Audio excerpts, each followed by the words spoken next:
Daniel, chapitre 8. La 3e année du règne du roi Belshazzar, moi, Daniel, j'eus une vision, outre celle que j'avais eue précédemment.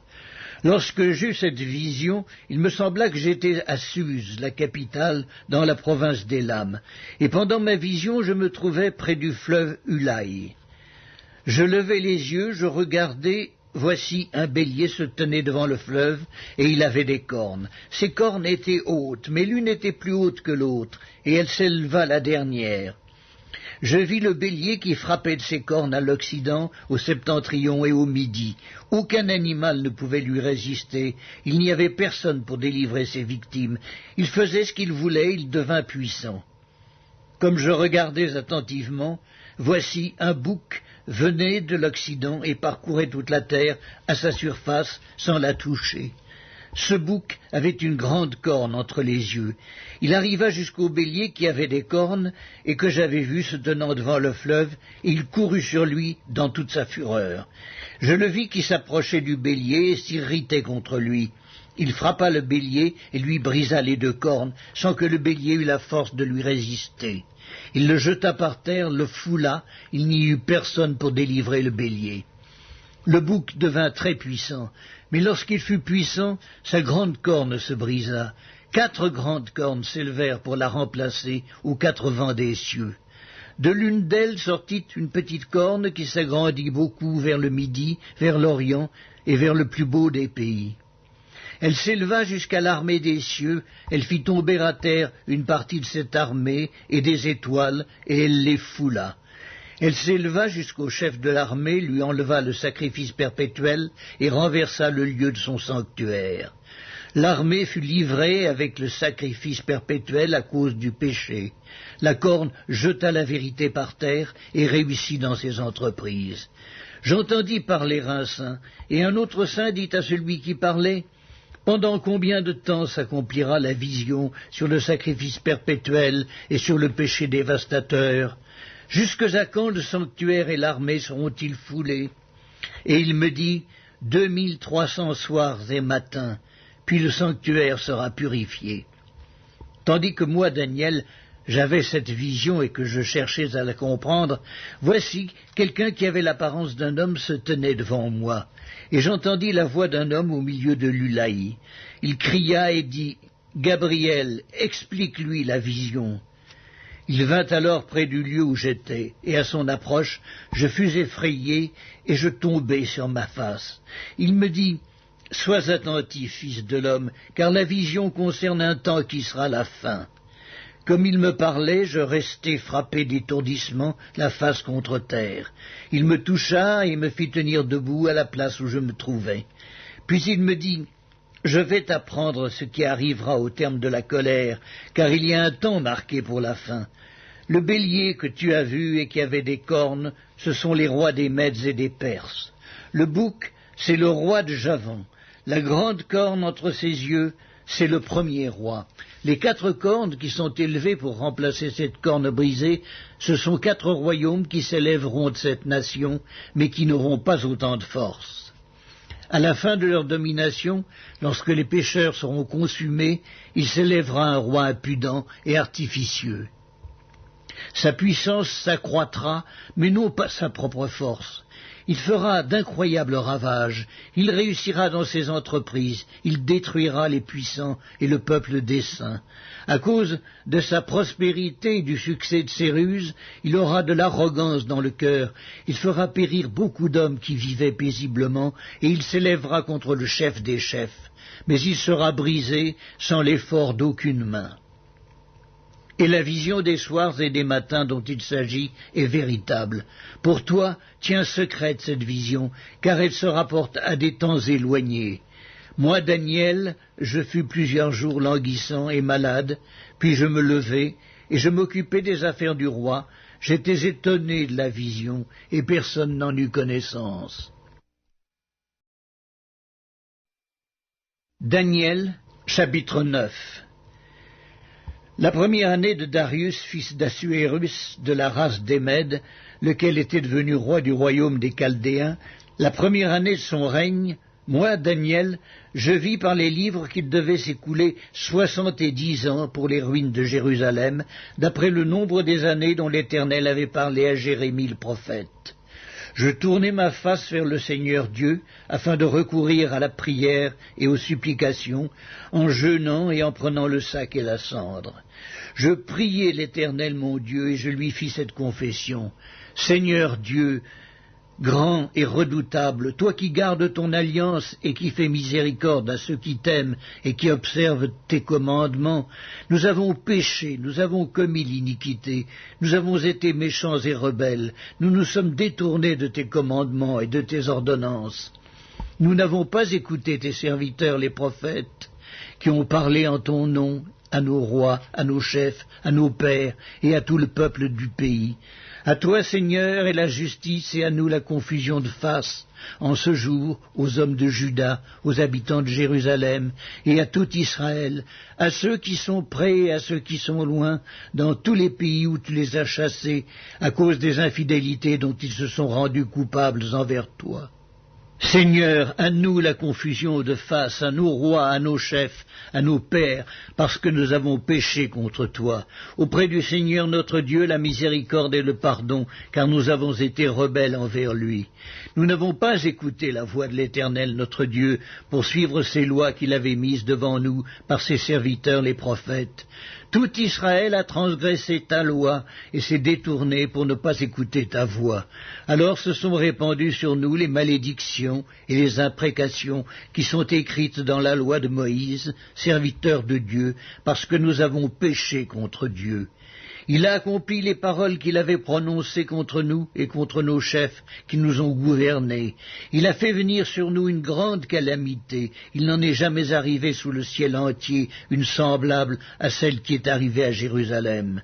Comme cela est écrit dans la loi de Moïse, toute cette calamité est venue sur nous, et nous n'avons pas imploré l'Éternel notre Dieu, nous ne nous sommes pas détournés de nos iniquités, nous n'avons pas été attentifs à ta vérité.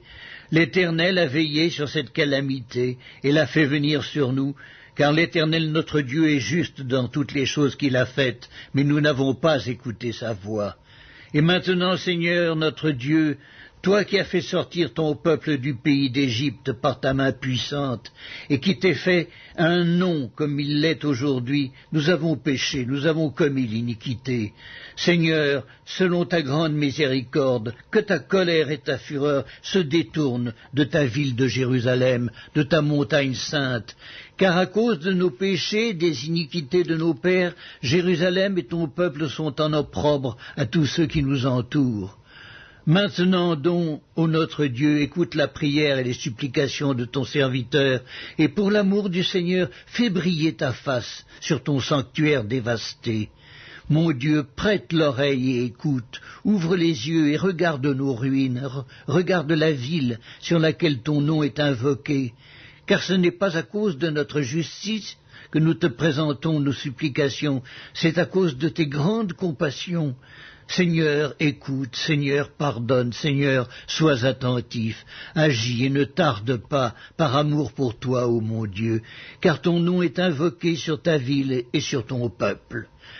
Je parlais encore, je priais, je confessais mon péché et le péché de mon peuple d'Israël, et je présentais mes supplications à l'Éternel, mon Dieu, en faveur de la sainte montagne de mon Dieu. Je parlais encore dans ma prière, quand l'homme, Gabriel, que j'avais vu précédemment dans une vision, s'approcha de moi d'un vol rapide, au moment de l'offrande du soir. Il m'instruisit et s'entretint avec moi, et il me dit, « Daniel, je suis venu maintenant pour ouvrir ton intelligence. Lorsque tu as commencé à prier, la parole est sortie, et je viens pour te l'annoncer, car tu es un bien-aimé, sois attentif à la parole et comprends la vision. 70 semaines ont été fixées sur ton peuple et sur ta ville sainte, pour faire cesser les transgressions et mettre fin au péché, pour expier l'iniquité et amener la justice éternelle, pour sceller la vision et le prophète, et pour oindre le Saint des saints. Sache-le donc et comprends, depuis le moment où la parole a annoncé que Jérusalem sera rebâtie jusqu'à loin au conducteur, il y a 7 semaines. Dans 62 semaines, les places et les fossés seront rétablis, mais en des temps fâcheux. Après les 62 semaines, un oint sera retranché et il n'aura pas de successeur. Le peuple d'un chef qui viendra détruira la ville et le sanctuaire, et sa fin arrivera comme par une inondation. Il est arrêté que les dévastations dureront jusqu'au terme de la guerre. Il fera une solide alliance avec plusieurs pendant 1 semaine, et durant la moitié de la semaine, il fera cesser le sacrifice et l'offrande. Le dévastateur commettra les choses les plus abominables jusqu'à ce que la ruine et ce qui a été résolu fondent sur le dévastateur. Daniel, chapitre 10. La 3e année de Cyrus, roi de Perse, une parole fut révélée à Daniel, qu'on nommait Belchatsar. Cette parole, qui est véritable, annonce une grande calamité. Il fut attentif à cette parole et il eut l'intelligence de la vision. En ce temps-là, moi, Daniel, je fus 3 semaines dans le deuil. Je ne mangeai aucun mets délicat, il n'entra ni viande ni vin dans ma bouche, et je ne m'oignis point jusqu'à ce que les 3 semaines fussent accomplies. Le 24e jour du 1er mois, j'étais au bord du grand fleuve, qui est Hiddekel. Je levai les yeux, je regardai, et voici, il y avait un homme vêtu de lin, et ayant sur les reins une ceinture d'or du phase. Son corps était comme de chrysolite, son visage brillait comme l'éclair, ses yeux étaient comme des flammes de feu, ses bras et ses pieds ressemblaient à de l'airain poli, et le son de sa voix était comme le bruit d'une multitude. Moi, Daniel, je vis seul la vision, et les hommes qui étaient avec moi ne la virent point, mais ils furent saisis d'une grande frayeur, et ils prirent la fuite pour se cacher. Je restai seul et je vis cette grande vision. Les forces me manquèrent, mon visage changea de couleur et fut décomposé, et je perdis toute vigueur. J'entendis le son de ces paroles, et comme j'entendais le son de ces paroles, je tombai frappé d'étourdissement, la face contre terre. Et voici, une main me toucha et secoua mes genoux et mes mains. Puis il me dit, « Daniel, homme bien-aimé, sois attentif aux paroles que je vais te dire, et tiens-toi debout à la place où tu es, car je suis maintenant envoyé vers toi. » Lorsqu'il m'eut ainsi parlé, je me tins debout en tremblant. Il me dit, « Daniel, ne crains rien, car dès le 1er jour où tu as eu à cœur de comprendre et de t'humilier devant ton Dieu, tes paroles ont été entendues, et c'est à cause de tes paroles que je viens. Le chef du royaume de Perse m'a résisté 21 jours, mais voici, Michaël, l'un des principaux chefs, est venu à mon secours, et je suis demeuré là auprès des rois de Perse. Je viens maintenant pour te faire connaître ce qui doit arriver à ton peuple dans la suite des temps, car la vision concerne encore ces temps-là. Tandis qu'il m'adressait ces paroles, je dirigeai mes regards vers la terre et je gardai le silence. Et voici quelqu'un qui avait l'apparence des fils de l'homme toucha mes lèvres.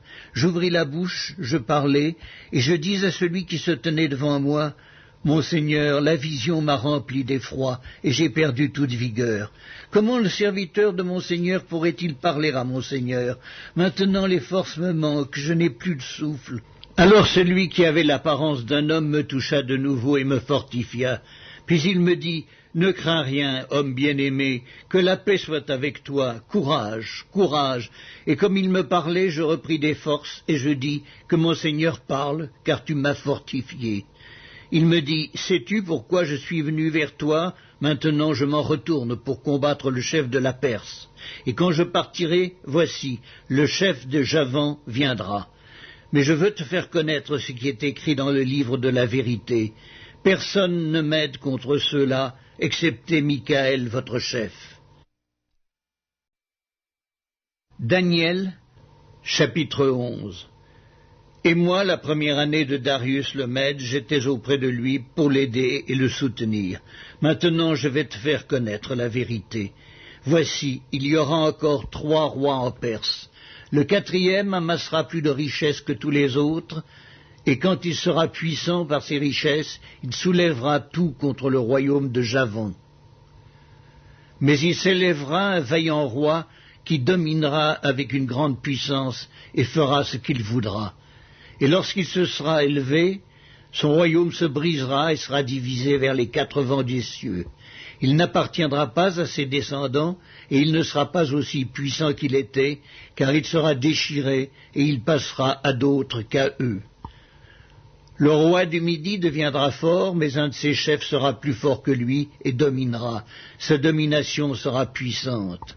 Au bout de quelques années, ils s'allieront, et la fille du roi du Midi viendra vers le roi du Septentrion pour rétablir la concorde. Mais elle ne conservera pas la force de son bras, et il ne résistera pas ni lui, ni son bras. Elle sera livrée avec ceux qui l'auront amenée, avec son père et avec celui qui aura été son soutien dans ce temps-là. Un rejeton de ses racines s'élèvera à sa place. Il viendra à l'armée, il entrera dans les forteresses du roi du Septentrion, il en disposera à son gré, et il se rendra puissant. Il enlèvera même et transportera en Égypte leurs dieux et leurs images de fonte, et leurs objets précieux d'argent et d'or. Puis il restera quelques années éloigné du roi du Septentrion. Et celui-ci marchera contre le royaume du roi du Midi, et reviendra dans son pays. Ses fils se mettront en campagne et rassembleront une multitude nombreuse de troupes. L'un d'eux s'avancera, se répandra comme un torrent, débordera, puis reviendra, et ils pousseront les hostilités jusqu'à la forteresse du roi du Midi. Le roi du Midi s'irritera, il sortira et attaquera le roi du Septentrion. Il soulèvera une grande multitude, et les troupes du roi du Septentrion seront livrées entre ses mains. Cette multitude sera fière, et le cœur du roi s'enflera. Il fera tomber des milliers, mais il ne triomphera pas, car le roi du Septentrion reviendra et rassemblera une multitude plus nombreuse que la première. Au bout de quelque temps, de quelques années, il se mettra en marche avec une grande armée et de grandes richesses.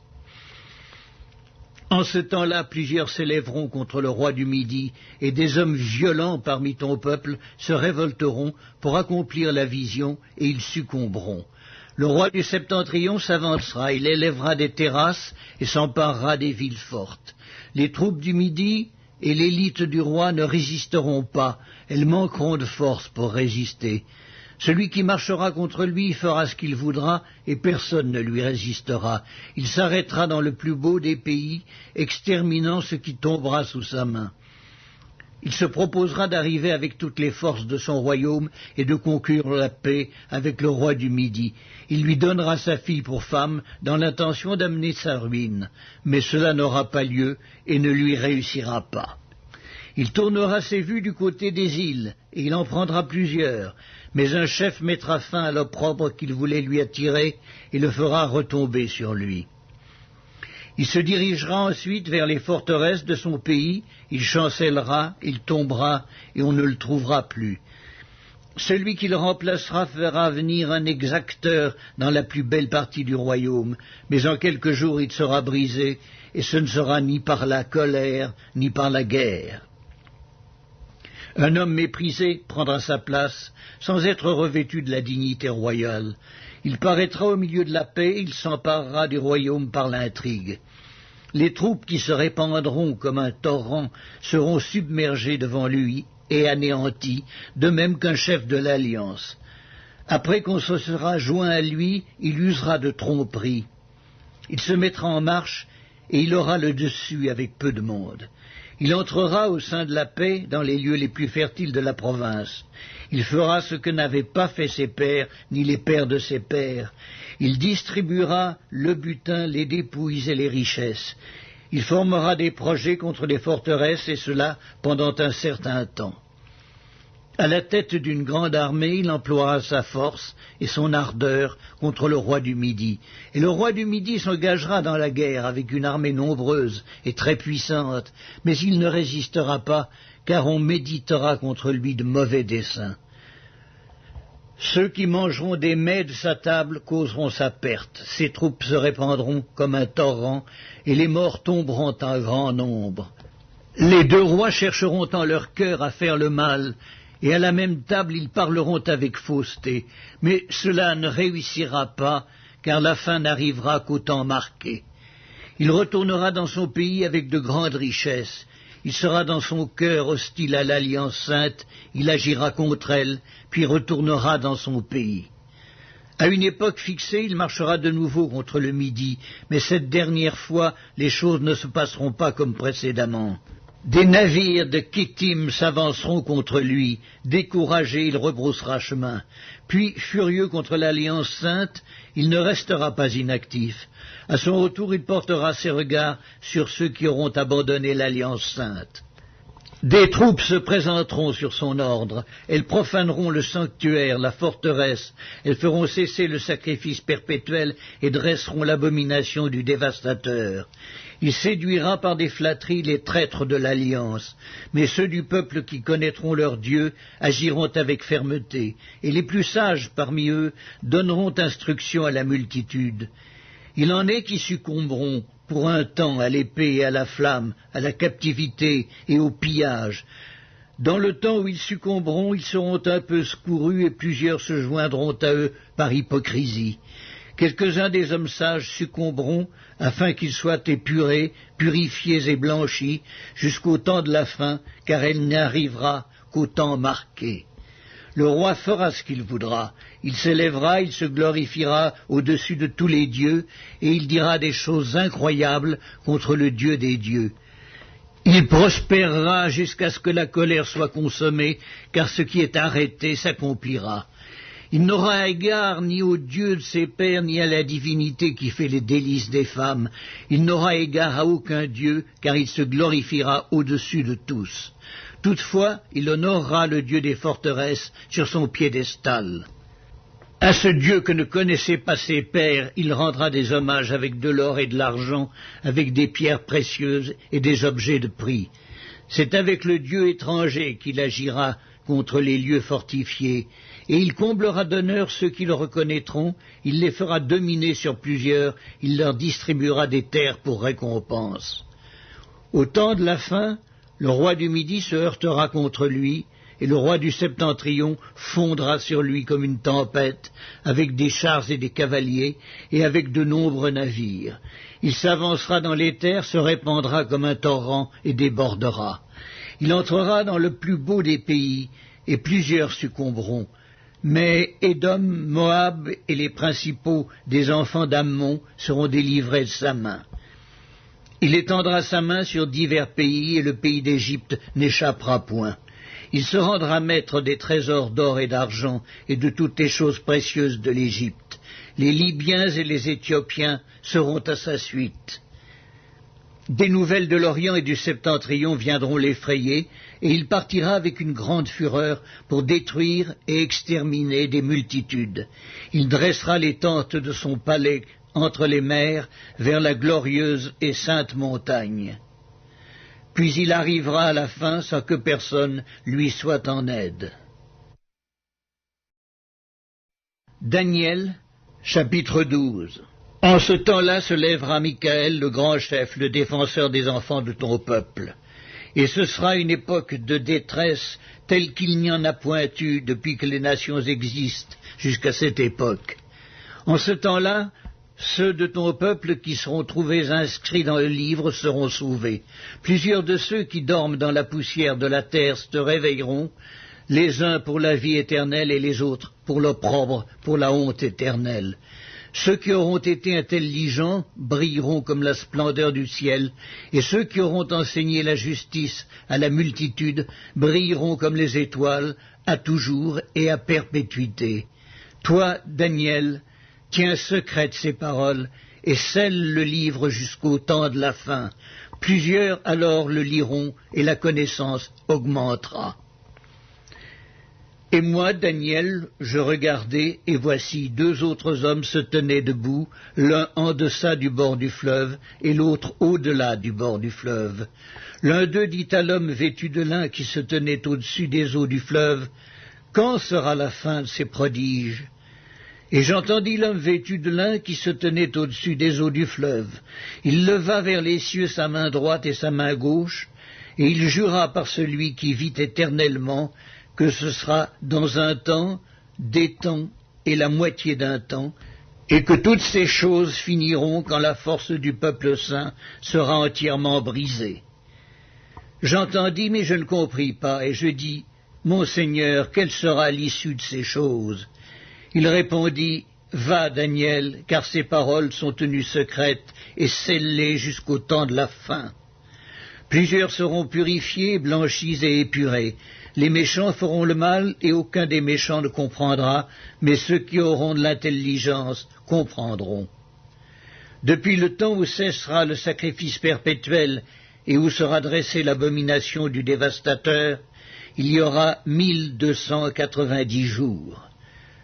Heureux celui qui attendra et qui arrivera jusqu'à 1335 jours. Et toi, marche vers ta fin, tu te reposeras et tu seras debout pour ton héritage à la fin des jours.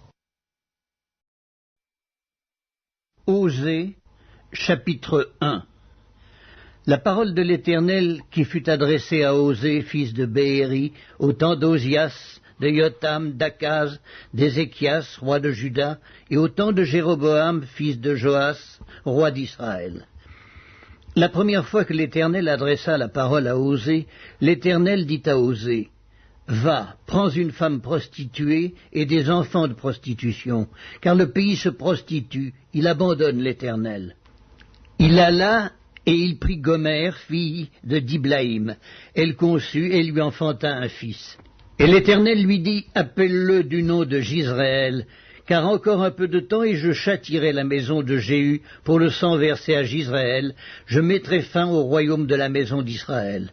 En ce jour-là, je briserai l'arc d'Israël dans la vallée de Jizréel. » Elle conçut de nouveau et enfanta une fille, et l'Éternel dit à Osée, « Donne-lui le nom de Lo-Rukamah. Car je n'aurai plus pitié de la maison d'Israël, je ne lui pardonnerai plus. Mais j'aurai pitié de la maison de Juda.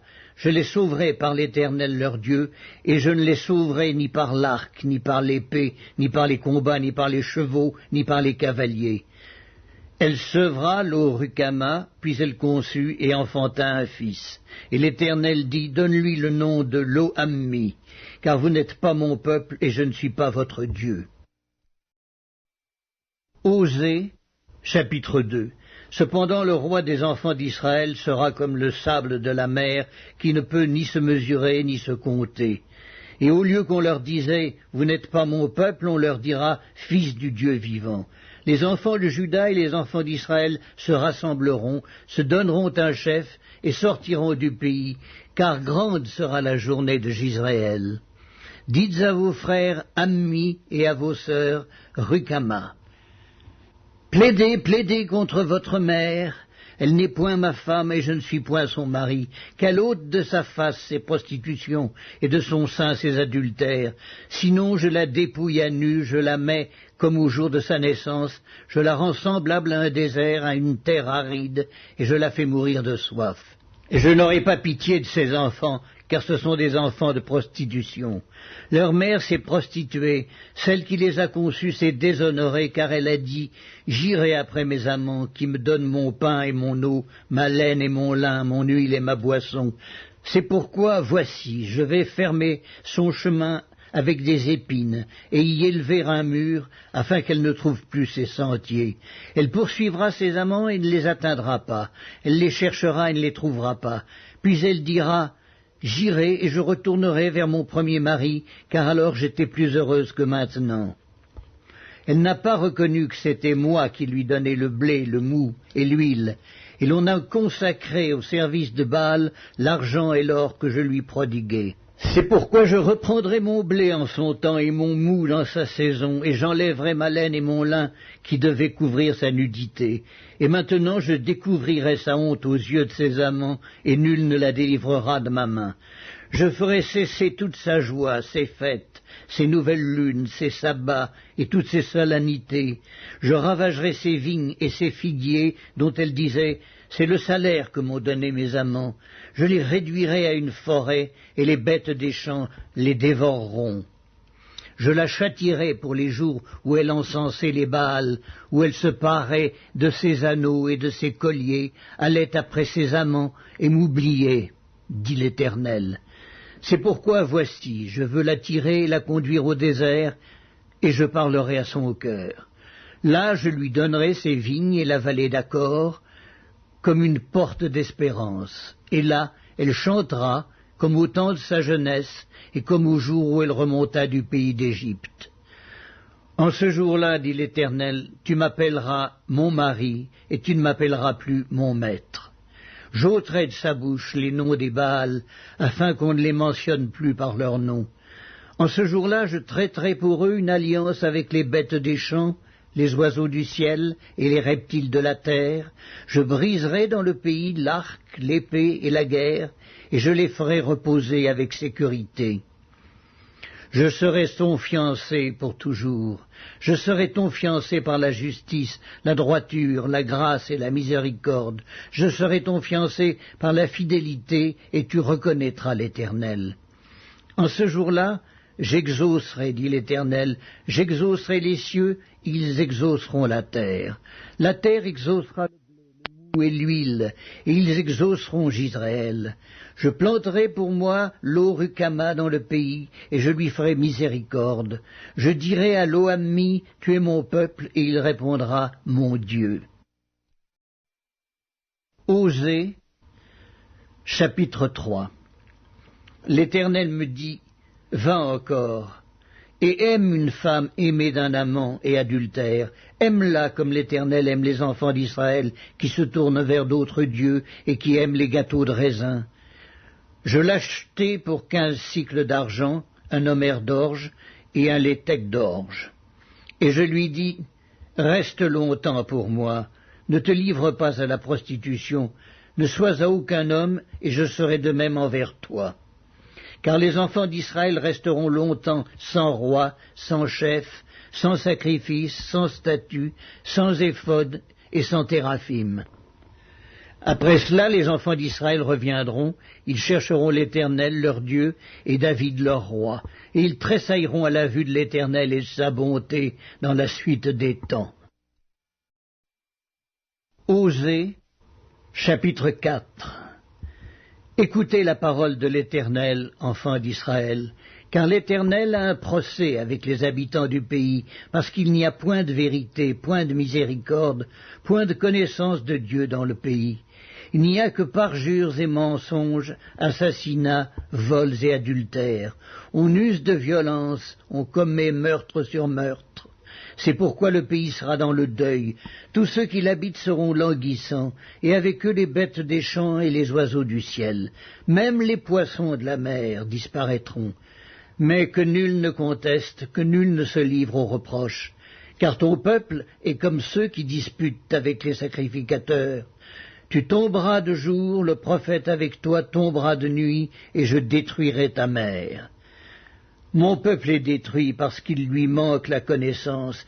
Puisque tu as rejeté la connaissance, je te rejetterai, et tu seras dépouillé de mon sacerdoce. Puisque tu as oublié la loi de ton Dieu, j'oublierai aussi tes enfants. Plus ils se sont multipliés, plus ils ont péché contre moi. Je changerai leur gloire en ignominie. Ils se repaissent des péchés de mon peuple, ils sont avides de ses iniquités. Il en sera du sacrificateur comme du peuple. Je le châtierai selon ses voies, je lui rendrai selon ses œuvres. Ils mangeront sans se rassasier, ils se prostitueront sans multiplier, parce qu'ils ont abandonné l'Éternel et ses commandements. La prostitution, le vin et le mou font perdre le sens. Mon peuple consulte son bois, et c'est son bâton qui lui parle, car l'esprit de prostitution égare et ils se prostituent loin de leur Dieu. Ils sacrifient sur le sommet des montagnes, ils brûlent de l'encens sur les collines, sous les chênes, les peupliers et les térébinthes, dont l'ombrage est agréable. C'est pourquoi vos filles se prostituent et vos belles-filles sont adultères.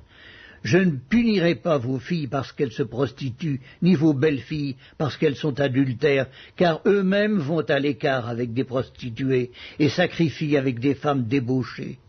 Le peuple insensé court à sa perte. Si tu te livres à la prostitution, ô Israël, que Juda ne se rende pas coupable. N'allez pas à Gilgal, ne montez pas à Beth-Aven, et ne jurez pas l'Éternel est vivant, parce qu'Israël se révolte comme une génisse indomptable, maintenant l'Éternel le fera paître comme un agneau dans de vastes plaines. Éphraïm est attaché aux idoles, laisse-le. À peine ont-ils cessé de boire qu'ils se livrent à la prostitution. Leurs chefs sont avides d'ignominie. Le vent les enveloppera de ses ailes, et ils auront honte de leurs sacrifices. Osée, chapitre 5. Écoutez ceci, sacrificateurs. Sois attentive, maison d'Israël, prête l'oreille, maison du roi. Car c'est à vous que le jugement s'adresse, parce que vous avez été un piège à Mitzpah, et un filet tendu sur le Tabor. Par leurs sacrifices, les infidèles s'enfoncent dans le crime, mais j'aurai des châtiments pour eux tous. Je connais Éphraïm, et Israël ne m'est point caché. Car maintenant, Éphraïm, tu t'es prostitué, et Israël s'est souillé. Leurs œuvres ne leur permettent pas de revenir à leur Dieu, parce que l'esprit de prostitution est au milieu d'eux, et parce qu'ils ne connaissent pas l'Éternel.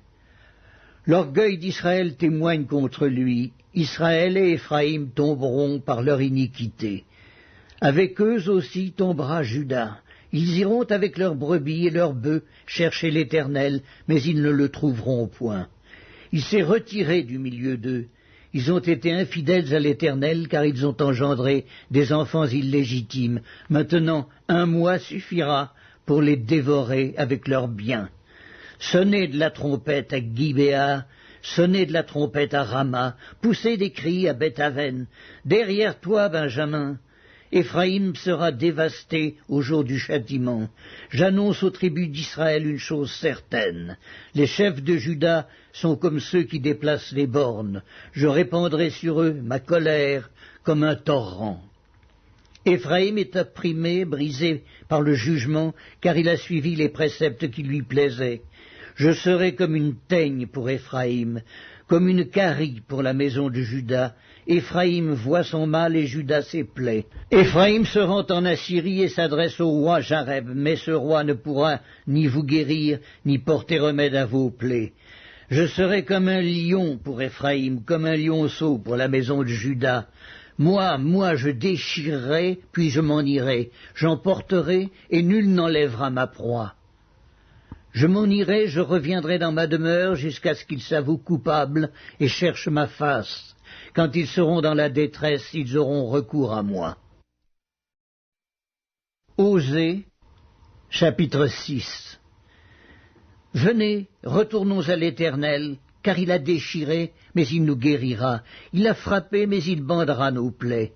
Il nous rendra la vie dans 2 jours. Le 3e jour, il nous relèvera, et nous vivrons devant lui. Connaissons, cherchons à connaître l'Éternel. Sa venue est aussi certaine que celle de l'aurore. Il viendra pour nous comme la pluie du printemps qui arrose la terre. Que te ferai-je, Éphraïm? Que te ferai-je, Juda? Votre piété comme la nuée du matin, comme la rosée qui bientôt se dissipe. C'est pourquoi je les frapperai par les prophètes. Je les tuerai par les paroles de ma bouche, et mes jugements éclateront comme la lumière. Car j'aime la piété, et non les sacrifices, et la connaissance de Dieu plus que les holocaustes. Ils ont, comme le vulgaire, transgressé l'alliance. C'est alors qu'ils m'ont été infidèles. Galaad est une ville de malfaiteurs, elle porte des traces de sang. La troupe des sacrificateurs est comme une bande en embuscade, commettant des assassinats sur le chemin de Sichem, car ils se livrent au crime. Dans la maison d'Israël, j'ai vu des choses horribles. Là, Éphraïm se prostitue, Israël se souille. À toi aussi, Juda, une moisson est préparée, quand je ramènerai les captifs de mon peuple. Osée, chapitre 7. Lorsque je voulais guérir Israël, l'iniquité d'Éphraïm et la méchanceté de Samarie se sont révélées, car ils ont agi frauduleusement. Le voleur est arrivé, la bande s'est répandue au dehors. Ils ne se disent pas dans leur cœur que je me souviens de toute leur méchanceté. Maintenant, leurs œuvres les entourent, elles sont devant ma face. Ils réjouissent le roi par leur méchanceté et les chefs par leurs mensonges. Ils sont tous adultères, semblables à un four chauffé par le boulanger.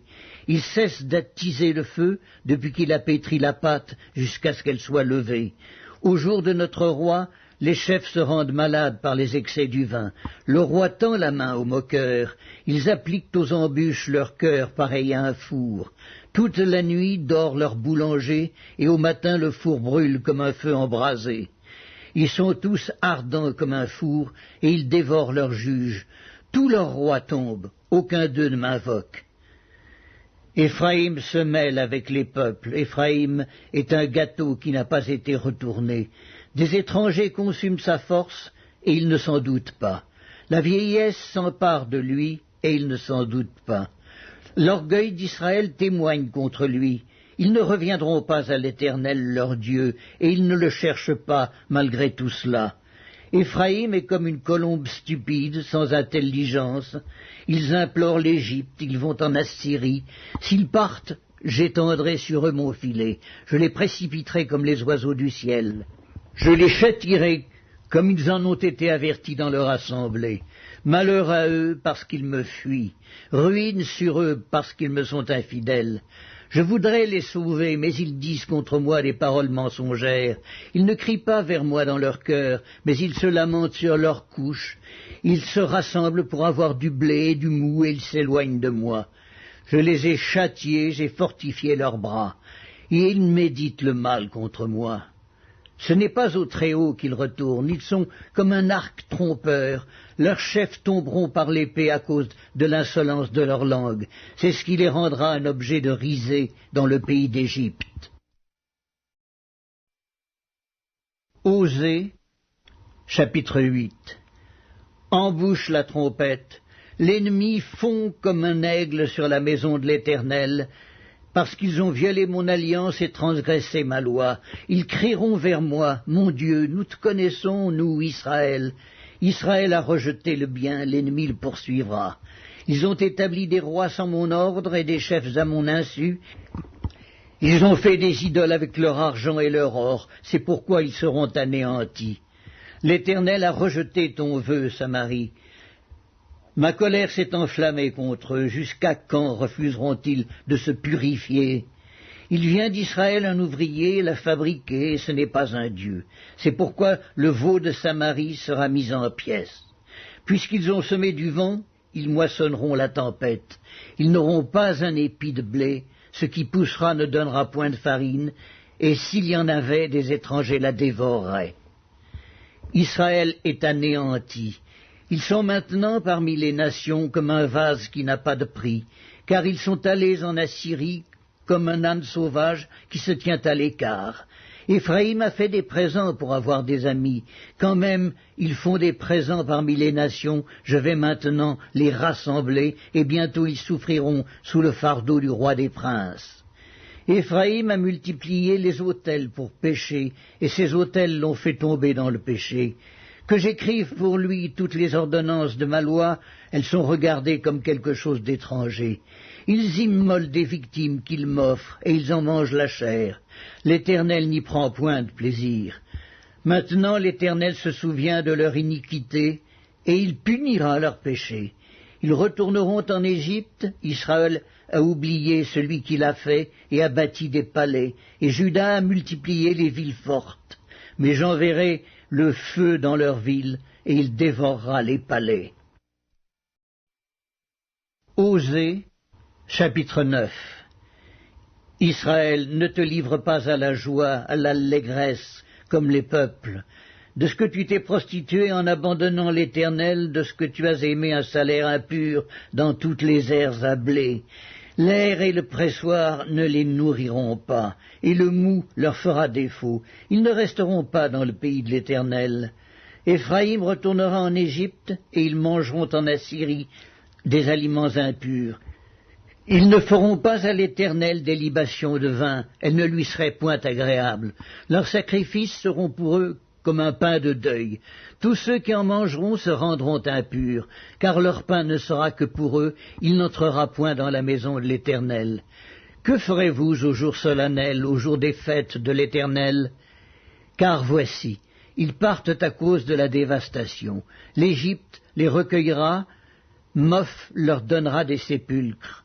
Ce qu'ils ont de précieux, leur argent, sera la proie des ronces, et les épines croîtront dans leurs tentes. Ils arrivent les jours du châtiment, ils arrivent les jours de la rétribution.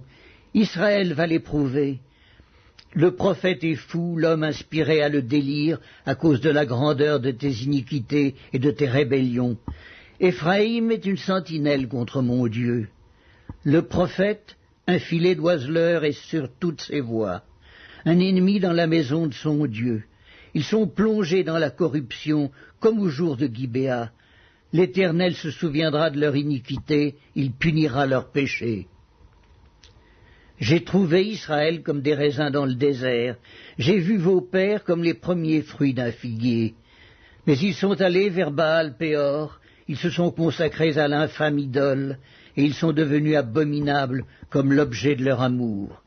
La gloire d'Éphraïm s'envolera comme un oiseau, plus de naissance, plus de grossesse, plus de conception.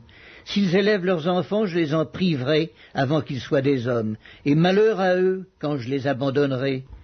Éphraïm, aussi loin que portent mes regards du côté de Tyr, est planté dans un lieu agréable. Mais Éphraïm mènera ses enfants vers celui qui les tuera. Donne-leur, ô Éternel, que leur donneras-tu? Donne-leur un sein qui avorte et des mamelles desséchées. Toute leur méchanceté se montre à Gilgal.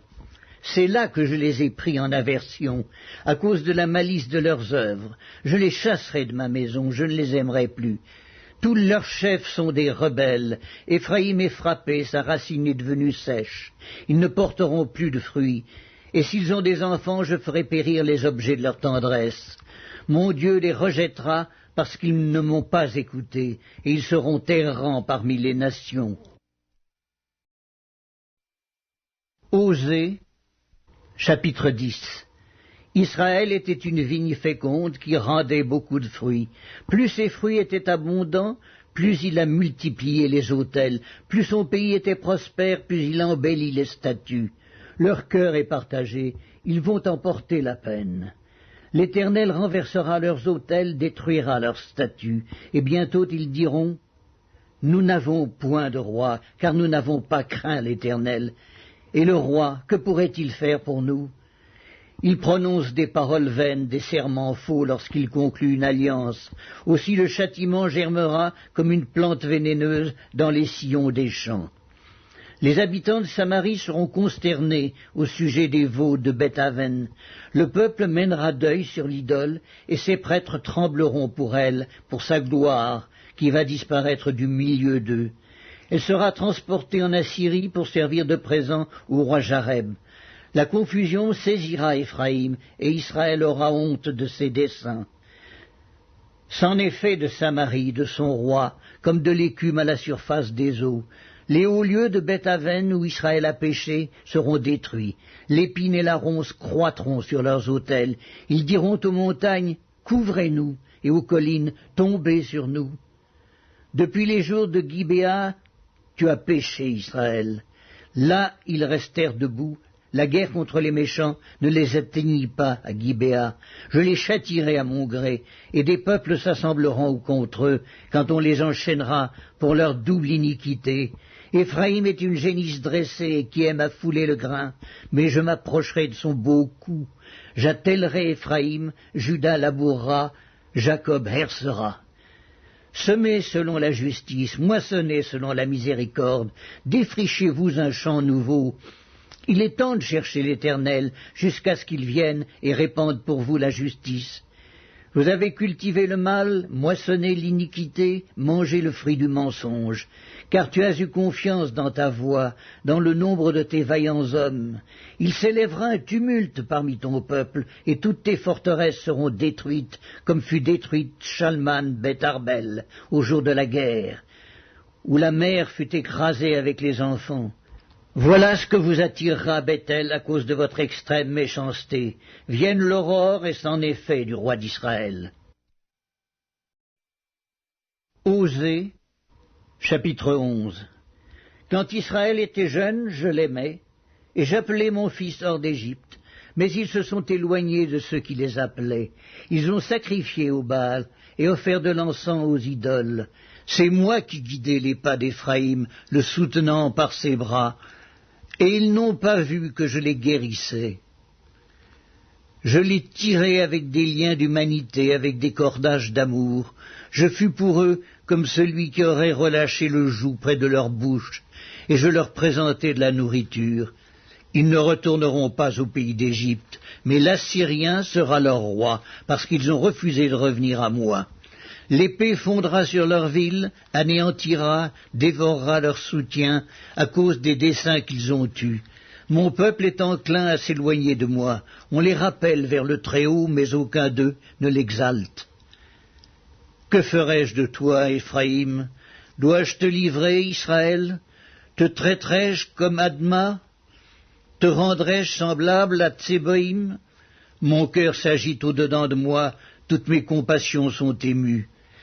Je n'agirai pas selon mon ardente colère, je renonce à détruire Éphraïm, car je suis Dieu et non pas un homme. Je suis le Saint au milieu de toi, je ne viendrai pas avec colère. Ils suivront l'Éternel qui rugira comme un lion, car il rugira, et les enfants accourront de la mer. Ils accourront de l'Égypte comme un oiseau, et du pays d'Assyrie comme une colombe, et je les ferai habiter dans leurs maisons, dit l'Éternel. Osée, chapitre 12. Éphraïm m'entoure de mensonges et la maison d'Israël de tromperies. Juda est encore sans frein vis-à-vis de Dieu, vis-à-vis du Saint fidèle. Éphraïm se repaît devant et poursuit le vent d'Orient. Chaque jour il multiplie le mensonge et la violence. Il fait alliance avec l'Assyrie et on porte de l'huile en Égypte. L'Éternel est aussi en contestation avec Juda, et il punira Jacob pour sa conduite, il lui rendra selon ses œuvres. Dans le sein maternel, Jacob saisit son frère par le talon, et dans sa vigueur, il lutta avec Dieu. Il lutta avec l'ange, et il fut vainqueur. Il pleura et lui adressa des supplications. Jacob l'avait trouvé à Bethel, et c'est là que Dieu nous a parlé. L'Éternel est le Dieu des armées, son nom est l'Éternel, et toi reviens à ton Dieu, garde la piété et la justice, et espère toujours en ton Dieu. Éphraïm est un marchand qui a dans sa main des balances fausses, il aime à tromper, et Éphraïm dit, à la vérité, je me suis enrichi, j'ai acquis de la fortune, mais c'est entièrement le produit de mon travail. On ne trouvera chez moi aucune iniquité, rien qui soit un crime. Et moi, je suis l'Éternel ton Dieu, dès le pays d'Égypte. Je te ferai encore habiter sous des tentes comme au jour de fête. J'ai parlé aux prophètes, j'ai multiplié les visions, et par les prophètes j'ai proposé des paraboles.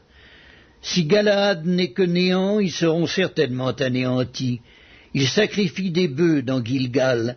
Aussi leurs autels seront comme des monceaux de pierre sur les sillons des champs. Jacob s'enfuit au pays d'Aram, Israël servit pour une femme, et pour une femme il garda les troupeaux. Par un prophète l'Éternel fit monter Israël hors d'Égypte, et par un prophète Israël fut gardé. Éphraïm a irrité l'Éternel amèrement. Son Seigneur rejettera sur lui le sang qu'il a répandu. Il fera retomber sur lui la honte qui lui appartient. Osée, chapitre 13. Lorsqu'Éphraïm parlait, c'était une terreur.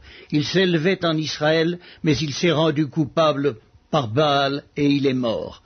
Maintenant il continue à pécher. Ils se font avec leur argent des images en fonte, des idoles de leur invention. Toutes sont l'œuvre des artisans. On dit à leur sujet que ceux qui sacrifient baisent les veaux.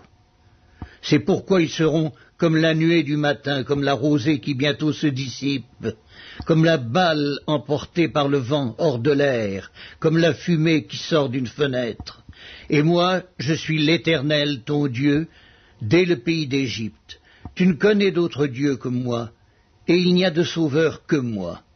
Je t'ai connu dans le désert, dans une terre aride. Ils se sont rassasiés dans leur pâturage, ils se sont rassasiés et leur cœur s'est enflé. C'est pourquoi ils m'ont oublié.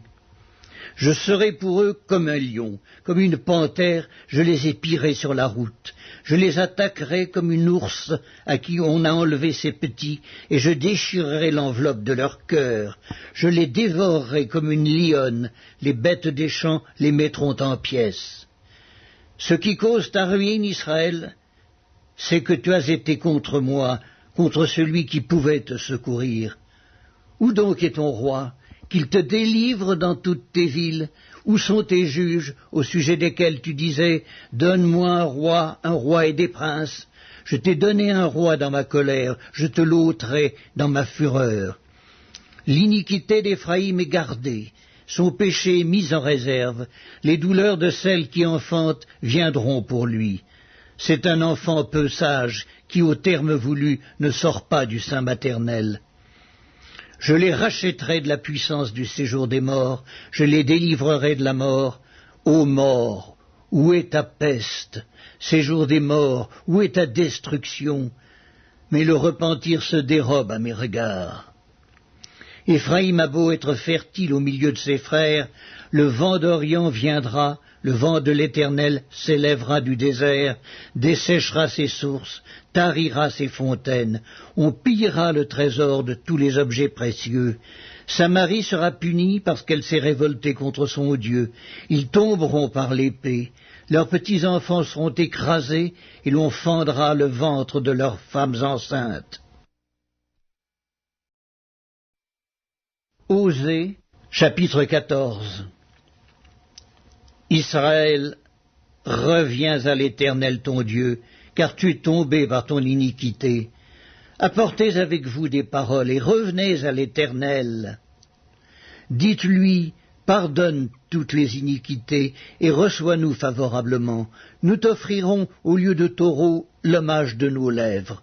L'Assyrien ne nous sauvera pas, nous ne monterons pas sur des chevaux, et nous ne dirons plus à l'ouvrage de nos mains notre Dieu, car c'est auprès de toi que l'orphelin trouve compassion.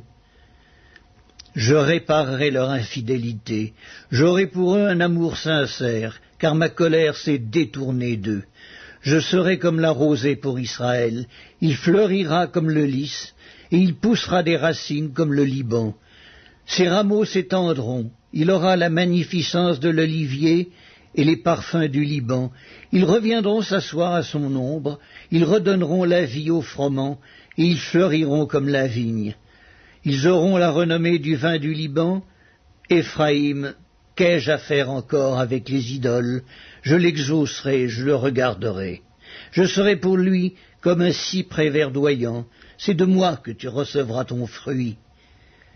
Que celui qui est sage prenne garde à ces choses, que celui qui est intelligent les comprenne, car les voies de l'Éternel sont droites, les justes y marcheront, mais les rebelles y tomberont.